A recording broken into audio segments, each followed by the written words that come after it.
Alors, bonjour à tous. Comme certains le savent déjà, je lance un crowdfunding pour auto-rééditer mon album L'Or des Fous.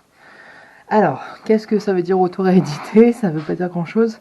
En fait, mon album est paru par 2 fois chez des éditeurs en Guyane, donc d'abord les éditions Aymara, puis les éditions Plume Verte. Le problème, c'est qu'ils n'ont pas les moyens techniques de diffuser cet album en France métropolitaine, ni de l'envoyer quand on passe des commandes.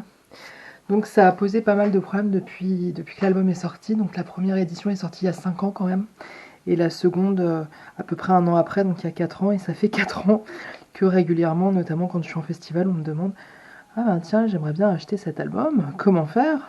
Est-ce que vous l'avez ? Non, je ne l'ai pas, le libraire du festival ne l'a pas, et mon éditeur ne pourra pas vous l'envoyer. » Alors à chaque fois c'est « Si, mais moi j'y arriverai, oui, oui, ça y est. » Et en fait, voilà, on se retrouve confronté au même problème de façon systématique. Donc moi j'avais quelques exemplaires que j'ai donnés ou que j'ai vendus à des personnes qui vraiment y tenaient beaucoup. Mais ça reste très limité, et maintenant le très peu d'exemplaires que j'ai, ben, je les garde, et voilà. Du coup, la question devenant un petit peu pesante, j'ai décidé de l'auto-rééditer. Et donc là, c'est de l'auto-édition, donc c'est moi qui gère le budget, c'est moi qui m'occupe de la distribution. Je pense qu'il ne sera pas, a priori, ou très peu distribué en librairie, et ça sera de moi au lecteur, cet échange. Donc soit par la poste, soit lors de festivals où j'emmènerai des exemplaires.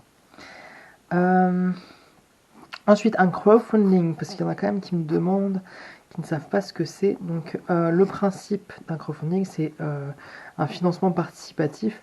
L'idée, c'est de dire, j'ai un projet, mais qui coûte un certain prix, je ne peux pas le réaliser seul.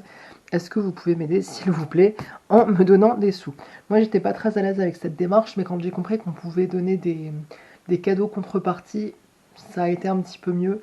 Donc, j'ai vraiment essayé de faire des cadeaux contrepartie vraiment honnête dans le prix que je propose, etc. Et de faire des trucs sympathiques, et je ferai aussi en sorte d'avoir des objets de qualité, parce que mon but c'est pas d'arnaquer les gens ou quoi que ce soit, donc voilà. Alors ensuite, pour le projet en lui-même de l'Or des Fous, qu'est-ce que c'est? Déjà, c'est un projet que j'ai réalisé en 2018, ça commence à dater.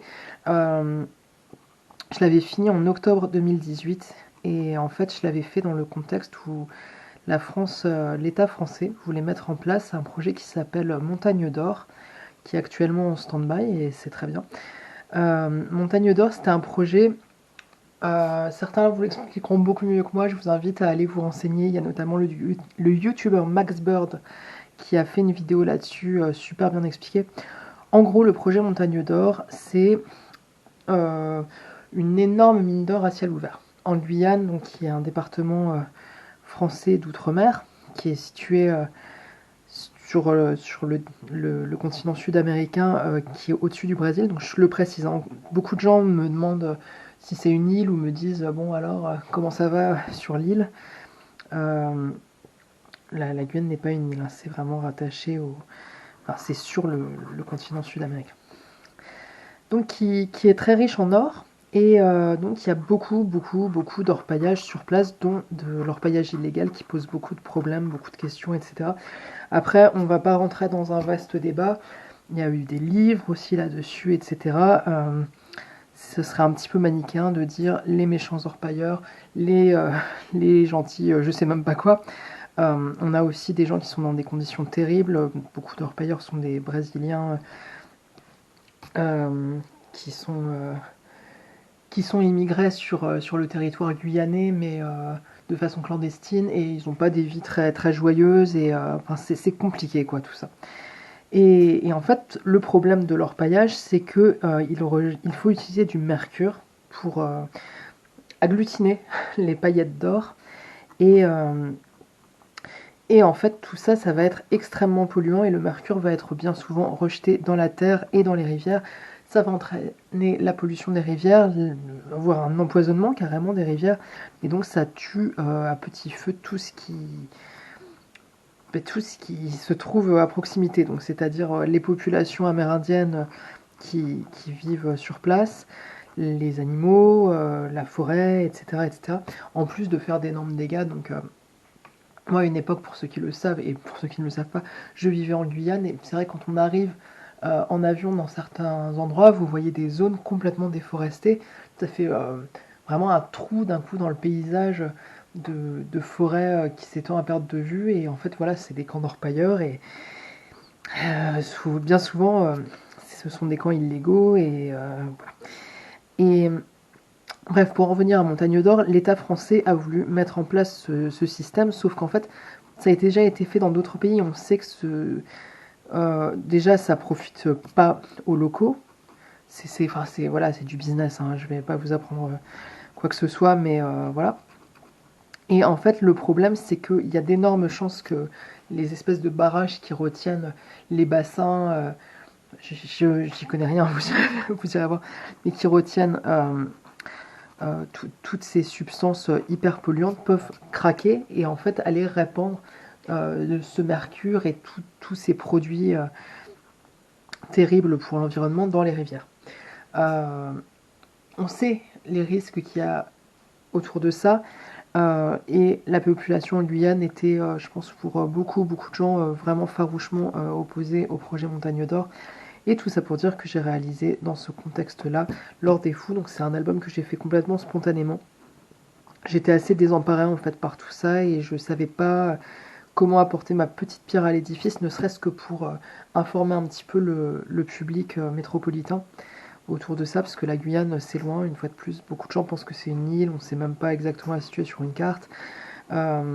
Donc voilà, d'ici à commencer à se projeter, à dire je suis contre ce projet, ne serait-ce qu'en entendre parler, c'était déjà compliqué.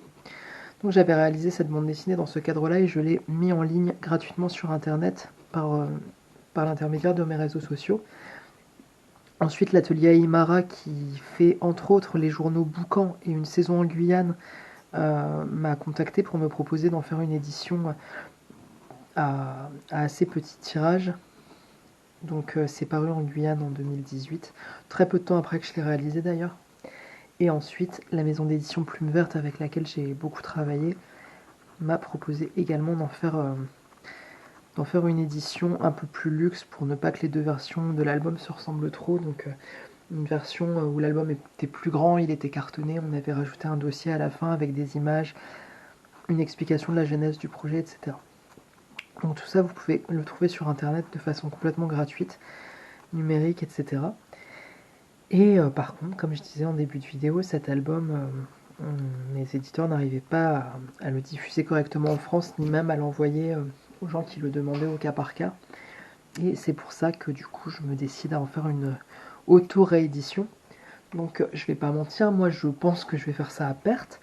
En fait, moi, de façon personnelle, j'ai pas spécialement d'intérêt à faire ce livre, à part pouvoir enfin le diffuser en France et avoir le plaisir de voir une version éditée où j'aimerais du coup choisir une édition qui vraiment me plaise. Donc les deux versions de Aymara et Plume Verte, je les aime beaucoup, mais là du coup je vais pouvoir tout choisir en passant ma commande auprès de l'imprimeur, donc ça c'est plutôt chouette. Mais à part ça, en fait, d'un point de vue complètement lucratif, j'ai pas grand chose à y gagner. C'est pourquoi je lance ce crowdfunding. J'ai fait faire des devis, etc. Je pense que l'impression va me coûter entre 6 000 et 7 000 euros. Et le crowdfunding, comme je propose beaucoup de contreparties, entre les frais d'envoi de toutes les contreparties, et il va y en avoir beaucoup, parce que je crois qu'on est déjà une trentaine ou quarantaine, je sais plus, de contributeurs. On a dépassé les 200% de l'objectif initial. Donc d'ailleurs, j'en profite pour dire un énorme merci à toutes les personnes qui ont fait des dons, qui ont partagé, qui m'ont soutenu, qui m'ont encouragé. Le projet continue encore pendant, je crois que c'est 54 jours, là au moment, à l'instant où je vous parle. Donc il n'est pas du tout clôturé. Mais déjà un immense merci à tous. Je ne pensais pas du tout que ça allait décoller comme ça, à ce point-là, aussi vite. Donc vraiment merci. Donc voilà, moi j'ai fait une demande d'aide de crowdfunding de 1 000 euros. Donc là on a dépassé les 2 000 euros.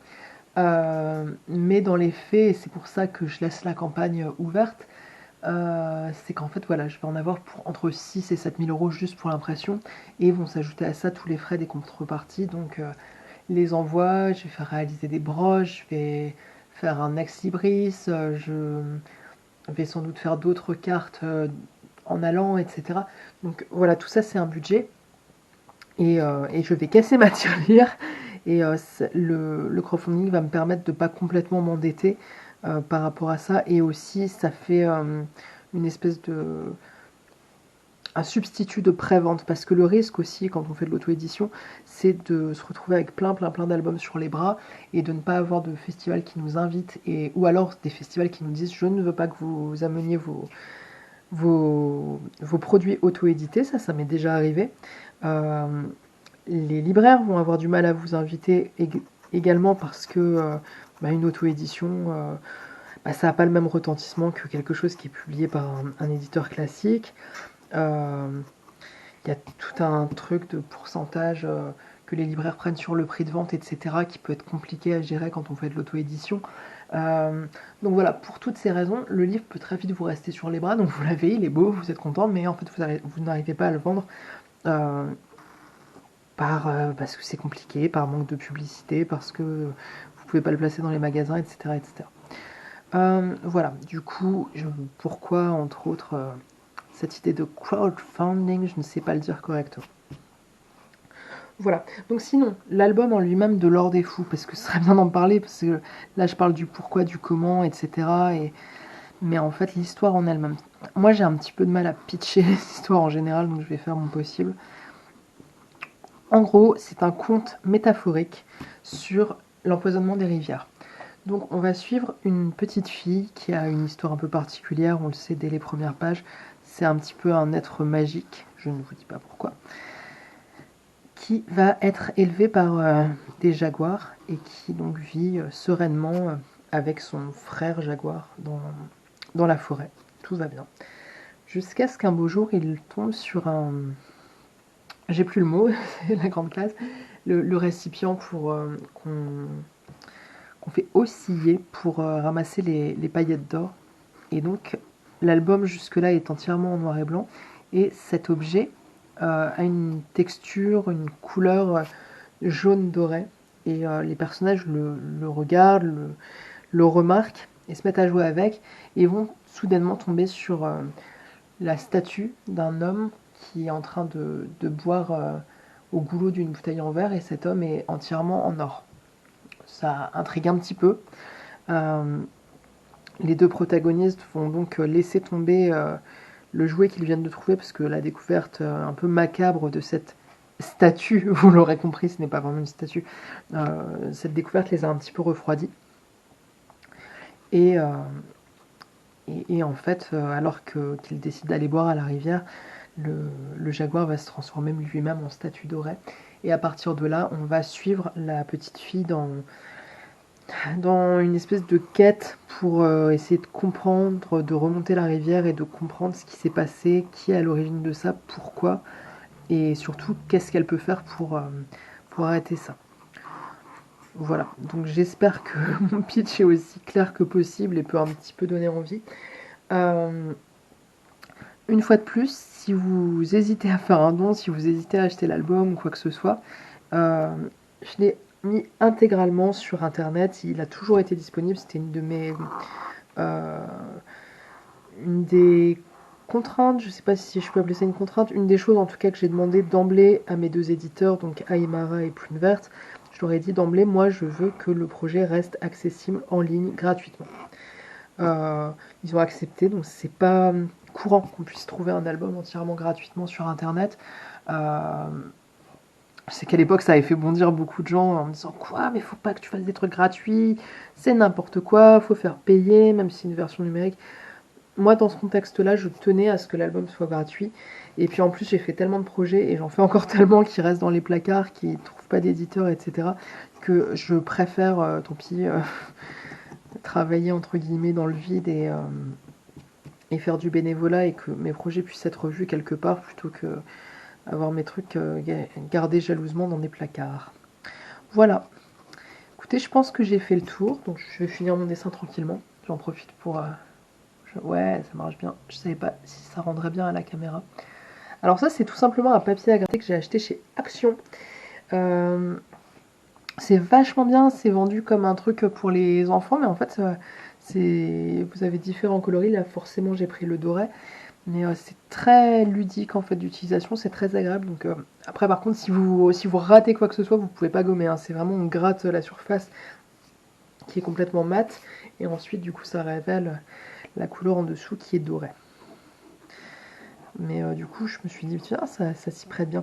D'ailleurs soit dit en passant, si certaines personnes dans le cadre du crowdfunding veulent leur dédicace sur ce genre de papier, ça me paraît pas impossible, donc demandez-le moi, ça me pose pas de problème. C'est juste, c'est quand même très très très fragile, donc j'espère que ça arrivera pas complètement rayé, vous savez, avec des rayures dans tous les sens ou des morceaux de, je sais pas comment ça s'appelle, de cette matière noire qui aurait craqué. Bon, voilà, mais on peut essayer, si ça vous dit, ça peut être rigolo. Et je vous invite à aller acheter donc ce papier à gratter, je suis pas sponsorisé du tout, mais je trouve ça vraiment trop marrant. Je vous invite à aller acheter ça chez Action, c'est plutôt ludique. Avec, on a deux petites spatules fournies.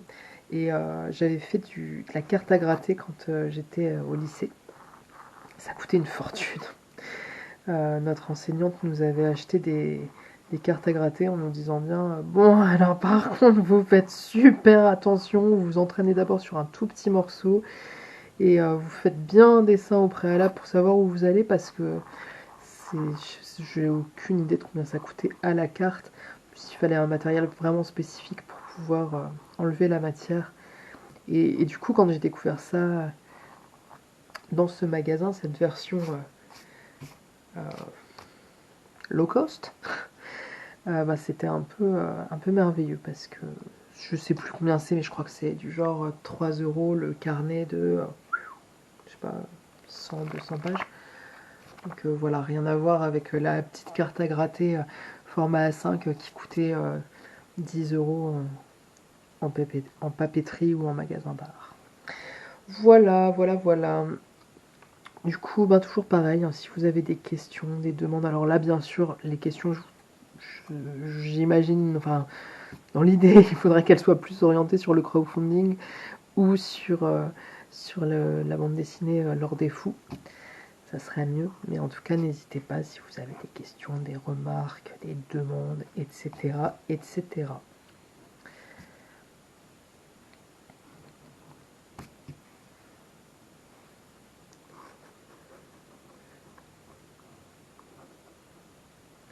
Alors j'en profite, hein, tant que c'est pas fini, pour raconter un tout petit peu ma vie.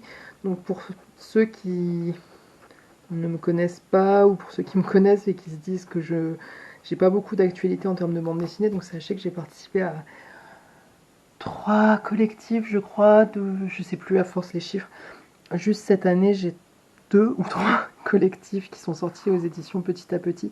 J'ai un doute sur le nombre parce que je crois qu'il y en a un qui est sorti juste avant 2023. Mais enfin voilà, donc les éditions Petit à Petit me donnent toujours l'occasion de faire des planches pour leur collectif. D'ailleurs, je viens d'avoir une nouvelle proposition dans ce sens et j'en suis absolument ravie. Merci beaucoup à l'équipe de Petit à Petit, d'ailleurs que j'ai eu la joie de rencontrer à Quai des Bulles cette année. C'est la première fois que je voyais la plupart d'entre eux en vrai, donc c'est rigolo après des années de travail ensemble. Voilà, et à part ça, en fait, bah, je continue bien sûr mes travaux de commande, etc., qui restent plus intimes. Bien sûr, vous n'allez pas les voir dans les librairies, si c'est des commandes pour des particuliers ou pour des villes, enfin voilà, c'est comme ça. Mais sachez aussi que je me décide à assumer mes envies d'écrire et que j'ai écrit 2 scénarios entre juillet et là, octobre. Je travaille aussi sur un autre... c'est pas vraiment un scénario, c'est plus une série de petites histoires, etc. Donc le premier scénario, c'est une fiction historique sur le bagne. Enfin, ça parle de beaucoup d'autres choses, mais ça tourne essentiellement sur le bagne pour femmes de Guyane. Et bah, pour l'instant, écoutez, il est refusé partout. Alors, c'est un petit peu rageant, parce qu'en fait, toutes les personnes à qui je l'ai fait lire, sans prétention, c'est comme ça, m'ont dit...